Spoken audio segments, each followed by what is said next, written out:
What's the creepiest or most unexplainable thing that ever happened to you? Not really creepy, but definitely unexplainable. I work the late shift at a small antique store that deals in oddities.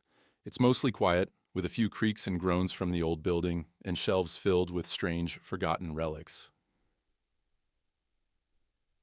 But about 2 weeks ago, something unusual happened. One night, as I was restocking, I noticed a small, worn leather collar lying on the counter. I didn't recognize it, there wasn't any tag or receipt. It was simple but unique, with little worn patterns carved into the leather.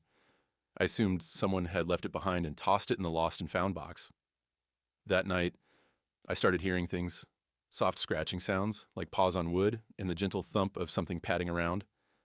A couple of times I thought I felt the softest nudge against my leg, like a dog rubbing against me.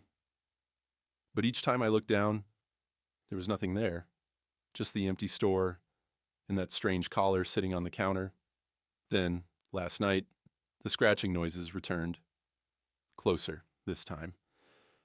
I was exhausted and mumbled to myself, all right, you, whatever you are. A quiet, familiar whine sounded behind me. I froze. It was the same sound that used to come from my first dog, Shiro, a scruffy gray mutt with a white spot on his nose.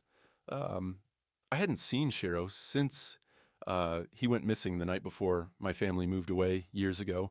I'd spent days looking for him and kept his collar as a keepsake, but somehow I'd lost it during the move. It was the middle of the night when I finally pulled out the collar from the lost and found box.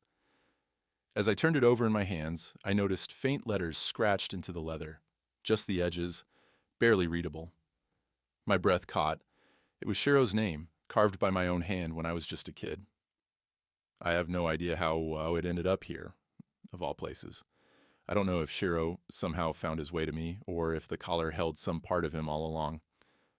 I keep it in my pocket now, and sometimes I still hear those quiet footsteps, feel that gentle nudge on my leg, and it's comforting, like he's still here, keeping me company on those long, empty nights.